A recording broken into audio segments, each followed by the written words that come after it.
Hey, it's Finn and I'm back with another art process video. I decided to drop the again part because it ends up sounding kind of stupid. Anyway, this is part 2 from my last video like promised. Just a quick refresher, I am working on my Aasimar Warlock Larue Delanois. This time though, I am working on an ability that she has from her race in D&D called Necrotic Shroud. For the voiceover, I'll talk about the design of her Necrotic Shroud and its influences, as well as go over her backstory later on. There are actually two versions of Larue's backstory. There's the version that she tells and the actual chain of events. Because like I said last time, she never tells the whole truth in any given situation. And that includes lies of omission. Once again, there will be adult language. I am going to be cussing, and there's going to be a little itty bitty little bit of mild gore at the very end, like the last 30-40 seconds, just where I'm going to be showing the final images from the whole project, and those do include that cut on her shoulder and the blood on her mouth and shit that I had in the last one. As always, I hope you enjoyed this video and please let me know what you think. I really appreciate you being here. So, Necrotic Shroud is one of the abilities or features of a Fallen Aasimar in D&D. I initially wasn't planning on drawing what it looked like, but the original didn't really feel like it was finished. Something just kind of felt like I needed some extra, so I decided to do this addition to it a couple months ago. The three kinds of Aasimar in D&D have a feature all similar to this, but each sub-race has a specific version of this feature. I'm not familiar with the other versions yet because I've only played a Fallen Aasimar. But Necrotic Shroud, being specific to Fallen Aasimar, does have a few very specific effects that come with it. The divine energy that is within the Fallen Aasimar is released. Their eyes turn dark and skeletal wings sprout from their back. It can make all other creatures within 10 feet become frightened, and it adds damage once a turn if you hit anything. And this just happens to be what I like to imagine Larue's Necrotic Shroud looks like, or at least this is like my ultimate headcanon version of her Necrotic Shroud.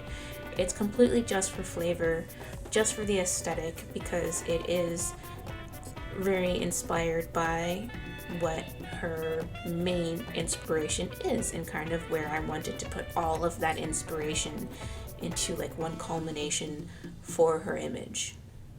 Since Larue was originally inspired by a fictional voodoo witch doctor, I decided it would be better if I took inspiration for her original concept design and the design of her Necrotic Shroud from actual figures in voodoo.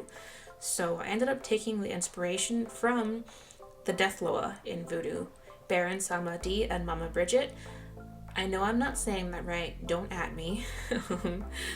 So I was introduced to the figures by Neil Gaiman's book American Gods several years ago.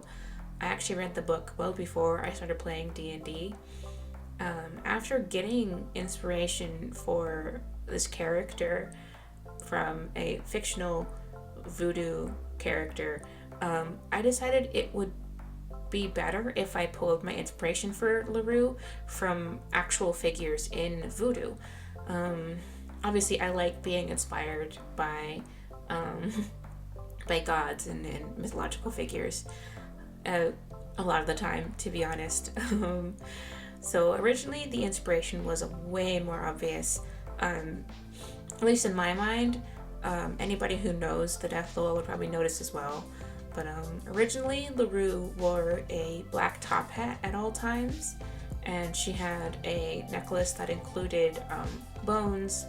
I want to say there was teeth in there and dried peppers, which is a nod to Mama Bridget. Among other little curios and trinkets, she also wore a very, very nice, like, tailed coat over almost everything except for, like, specific dresses. She wore this tailed coat because fuck it, why not? I also imagined originally that she used osteomancy and tarot on the side and was lying to people to, you know, make them think everything was good when, even though they weren't. Because why not? Like, that shit's easy for someone whose background is criminal. That concept ended up not really working in the setting that she's currently in, so I decided to scrap the concept and just leave the inspiration for her necrotic shroud. So Baron Samedi and Mama Bridget have a few distinct features that I've noticed across multiple depictions. Namely, a lot of the time they wear a white skull-like mask or face paint. They also have a lot of bone accents to their clothing or jewelry, and Samedi specifically is almost always depicted with a grayish pallor to his skin tone, which kind of works considering dead things. Honestly, a lot of the things that ended up going into LaRue were inspired by them. LaRue is actually mixed, so I imagine her as being half black, half white, and that is mostly because Baron Samedi is a black man and Mama Bridget is based upon an Irish figure, if I'm remembering right. So I also like to imagine her wearing black and purple a lot, though she'll wear anything. But black and purple would be her favorite combo with green magic, because Mama Bridget's 3 colors are black, purple, and green.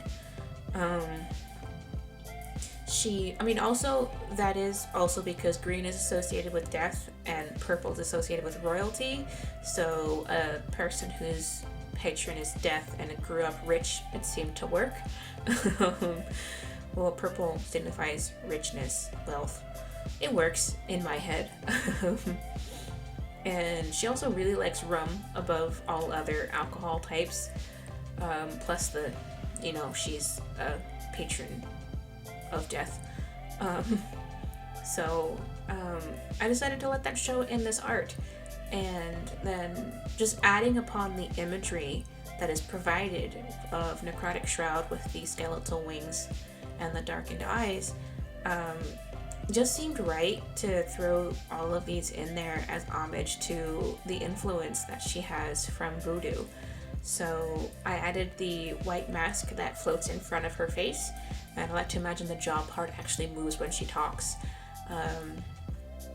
And I added the bone necklace that also kind of comes up and is kind of ethereal, and her magic gains a skull motif. All in all, it's not obvious where the flavor of LaRue's Necrotic Shroud comes from, but I know where it comes from, and I really like the concept and how it looks. Now that you know the inspiration behind this look, I think it's about time that I actually get to talking about LaRue's backstory. I'm going to go over both versions. There is the version that she tells everybody and the actual events that happened. So far, she's only told Craval and Tayun her backstory, and that was a very special situation. There was a point when Tayun had been missing from the RP chat for a few days. Every time someone mentioned him, the player Alec would say that he wasn't around. And it was actually Craval's idea to go find Tayun. He said he needed him, but everybody knows he wanted to find his future boyfriend. So LaRue decided to go with him because she needed Tayun to put Arcane Lock on her door. And of course there were some quips and jokes between LaRue and Craval along the way, and some things that were kind of shocking were said, and all in good fun. And actually ended up finding Tayun in the library, which LaRue was not comfortable with. She's not really a fan of places of learning for backstory reasons. And the baby wizard, bless him, had passed out from studying too hard and not eating. Craval and LaRue ended up getting him out and getting him food.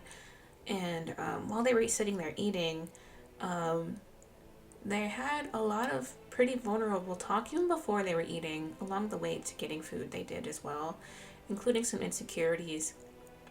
And Craval ended up telling his backstory to them first. We weren't expecting it to be the way it was for the delivery, and it was honestly really, really sad. So Taiyun kind of he kind of extended the offer for LaRue to tell her own story, and she accepted, and this is going to be what she said to him. I won't be telling it in her voice, but it is in her perspective. This is almost exactly what I said in the chat with some edits. My family belongs to the Rexes of Whitemere. Father was a general or something when he was young, so we were always really well off. I grew up wanting for nothing, even as the middle child. Celestial blood runs in the family, and they hope to have a child with the traits. When I was little, we found out it was me, so they doted on me.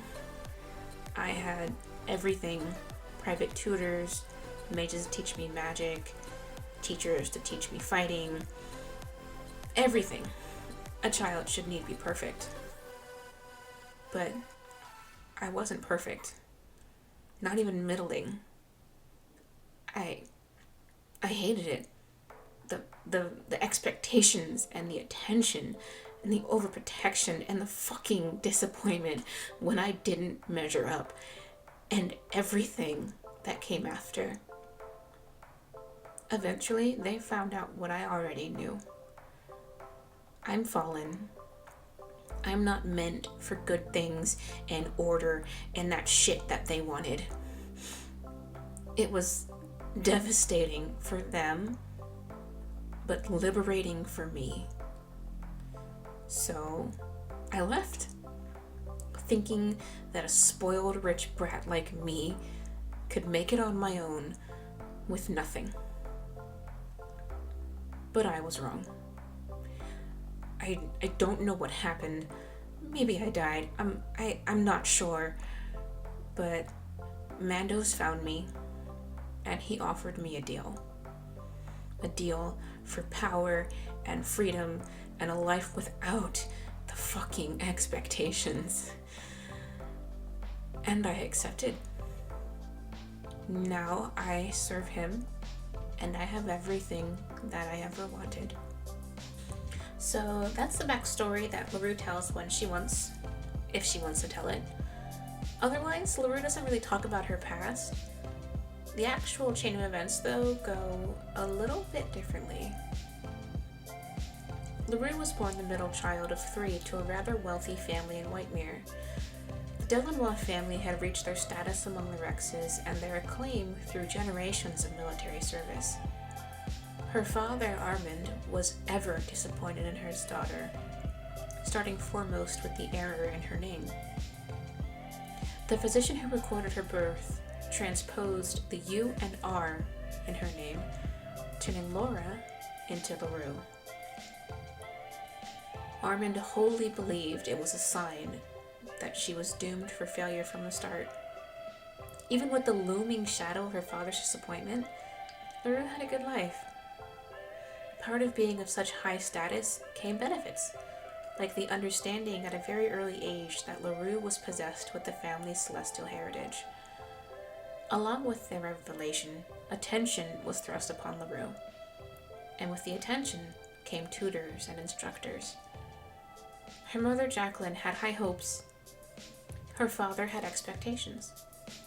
Sadly, those expectations were never met. LaRue didn't excel in her studies.